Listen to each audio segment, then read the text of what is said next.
અંધ કમાડ છે તો એની અંદર બેઠા યુગલ સ્વરૂપને જોઈ શકશું આપણે? રાજી તો કહે છે કે હું બધી જ પરમાત્માના હૃદયમાં છું, પણ શું આપણે આપણી શક્તિની ક્યારે ઓળખાણ કરી? ક્યારેય નથી થઈ આપણે ઓળખાણ, કારણ કે ધણીની સામે આપણે શું મૂક્યું કઈ અર્પણ કર્યું આપણે? જો એ પરમ અંશોએ પોતાનું જીવન એના ચરણોમાં અર્પણ કરી દીધું. આજ જેનો પ્રાગટ્ય દિવસ છે ને, હવે એ ઝંડુ દત્તમાંથી રામ રતનદાસ કેવી રીતના બન્યા જુઓ.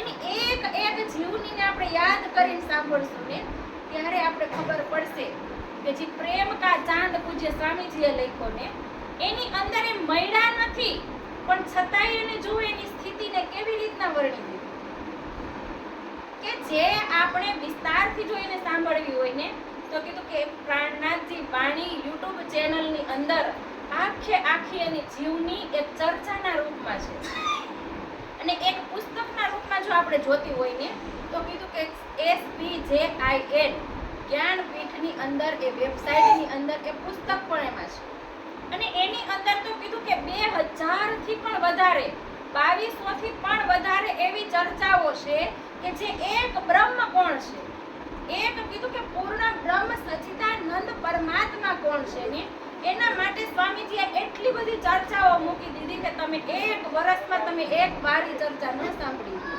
એટલી બધી ચર્ચાઓ છે. કીધું કે SPJIN મ્યુઝિકની અંદર આ વાણીને તમને જો ગાયનના રૂપમાં સાંભળવી ગમતી હોય ને, તો કેટલાય એવા કલાકારો છે, રણજીતજી, શ્રવણજી, કે જેને એવી ડિગ્રીઓ પ્રાપ્ત કરી ને, તો એના દ્વારા જો આજે વાણી સાંભળો ને, તો એમનામાં પણ ચિંતવન થઈ જાય. એટલા સુંદર કીધું કે શાસ્ત્રીય રાગની અંદર આ વાણીને ગાય છે. 12 વર્ષના દીકરાઓ હતા ને, ત્યારથી કીધું કે જ્ઞાનપીઠની અંદર ગયા. જ્યારે કીધું કે 1 રૂપિયો પણ જ્ઞાનપીઠની અંદર નહોતો ને, તો એ બાળકોએ 1 લાખ જેટલી ઈંટો કીધું કે બનાવી અને જુઓ એ ભવન ખડું કર્યું.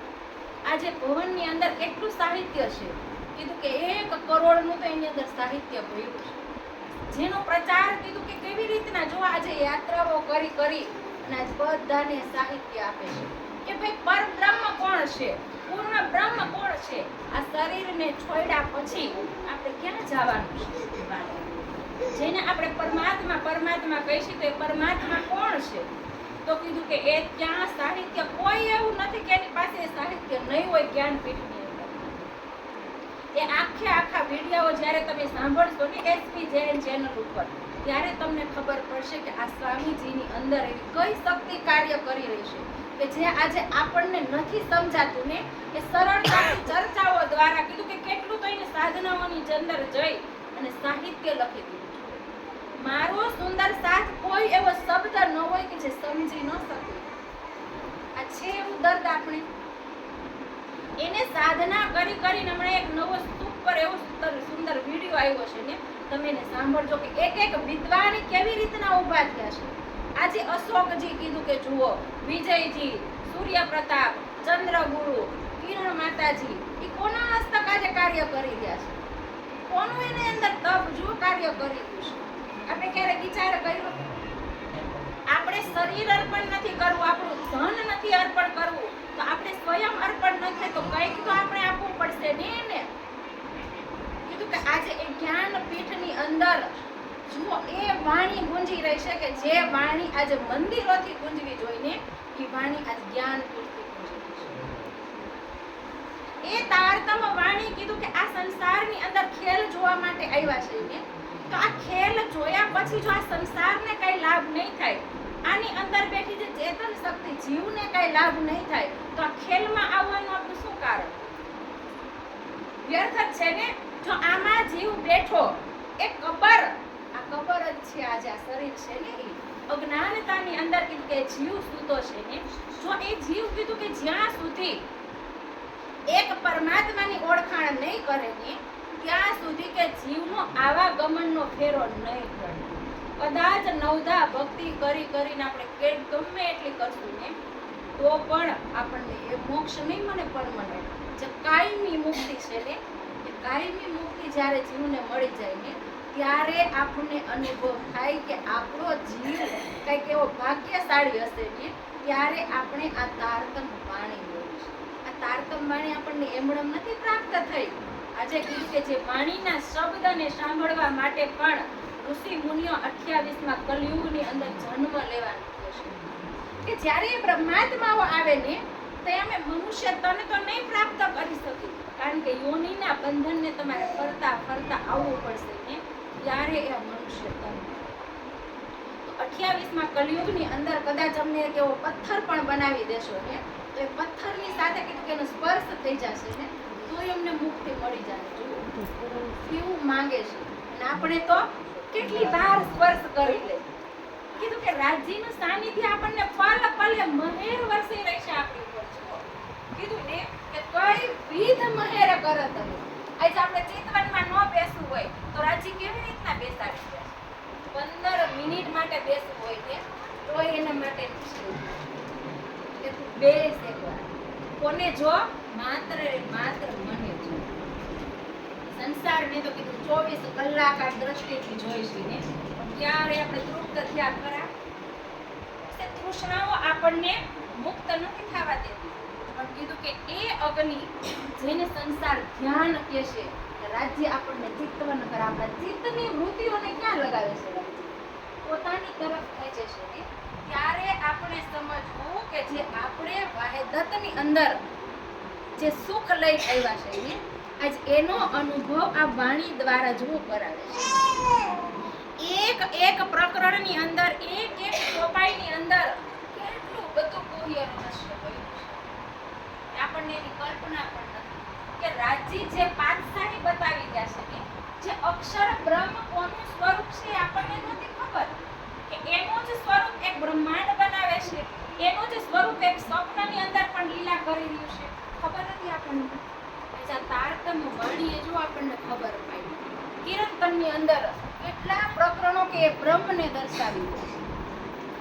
આ વાણી કોઈ વૈષ્ણવ માટે કીધી છે?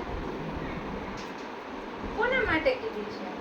બ્રહ્માત્મા માટે આ વાણી આવી છે સંસારની અંદર. એના ગુહ્ય રહસ્ય કોણ સમજશે? આ સંસારના જીવ સમજી શકશે? આ સંસારના કીધું કે જે જીવો ઉપર ઈશ્વરી સૃષ્ટિ બેઠી છે શું એ રાહને અપનાવી શકશે? એ જ્ઞાનથી ઉપાસના કરી પરમધામ સુધી નહીં પહોંચી શકે. પરમધામ સુધી પહોંચવાનો અધિકાર માત્ર એક બ્રહ્મ સૃષ્ટિને છે. અને એના માટે રાજ્યએ કીધું કે આ સમયને પકડીને રાખ્યો છે. નકર આ જીવોને જો જાગૃત કરવા હોય ને તો જે આવા કરોડો બ્રહ્માંડ એક ચૂટકીમાં બનાવી શકતા હોય તો શું એ તારતમ વાણી ન ફેલાવી શકે? ફેલાવી શકે. પણ પહેલો અધિકાર હંમેશા એની અંગના છે. જો અંગના પહેલા પહોંચી ગઈ ને તો પાછળથી પછી આવશે ને તો અંગનાને કોઈ હટાવી શકશે નહીં. અને પછી જો જીવ સૃષ્ટિ પહોંચી જાય પછી અંગના કહેશે કે મારે એ ચરણનું સુખ લેવું છે ને તો નહીં લઈ શકે. એટલો અધિકાર રાજ્ય કહેશે કે મેં તમને મારી પલકોની નીચે રાખી છે છુપાવી. આ જીવ કદાચ ગમે એટલી ભક્તિ કરશે ને એ મારા દર્શન કરી શકશે પણ શ્યામાજી અને મારી સખીઓના દર્શનનો અધિકાર જીવ તો નથી. કીધું કે બ્રજની અંદર મીરા હતી ને એ કીધું કે માધવી નામની સખી હતી. જો એ સખી બ્રહ્મ સૃષ્ટિ હતી ત્યારની નથી. એ કીધું કે ક્યારની સખી છે? જ્યારનો પ્રતિબિંબનો બ્રહ્માંડ બન્યો ને ત્યારે. તો કીધું કે એક વખત એના પતિએ કીધું માધવીને કે આજ મારા મિત્ર કૃષ્ણ અને બીજા મિત્ર પણ આવવાના છે. તો એ માધવીએ શું કીધું કે મારે તો ઘૂંઘટ તાણી લેવો છે. જો એ મનમોહક મને એવી રીતના મોહી લે ને તો હું પછી આ સંસારની તો કે મારે તો એને ઘૂંઘટ કાઢી પછી જોવા. તો કૃષ્ણ તો વારંવાર પ્રયત્ન કર્યો ને કે હું માધવીને નિહાળું પણ માધવીએ તો ઘૂંઘટ કાઢી લીધો. ત્યારે કીધું કે મીરાબાઈને જન્મની અંદર તો પૂરું જીવન જોવાય ને એને પામવા માટે કેટલી મહેનત કરી પણ એને ક્યારે મળ્યા? અંત સમયે મળ્યા. એક વખત કીધું કે એના દર્શન કર્યા હતા જ્યારે એને જોયા નહોતા ને ઘૂંઘટમાં. તો કીધું કે જ્યારે નદીએ પાણી ભરવા ગઈ હતી ને તો શું કીધું એને બેડું ચડાવવા માટે એને બોલાવ્યા. તો એટલી જ ક્ષણ માટે એને એના મુખારવિંદને જોયું ને એ શ્યામનું. તો એ કેવી બની ગઈ? બાવળી બની ગઈ હતી ને. કે અરે આવું અદ્ભુત સૌંદર્ય તો મેં ક્યારેય નહોતું જોયું. આ એવું અદ્ભુત સૌંદર્ય. પછી એ કાર્યશાળામાંથી એ શ્યામ, એ પ્રતિબિંબના શ્યામ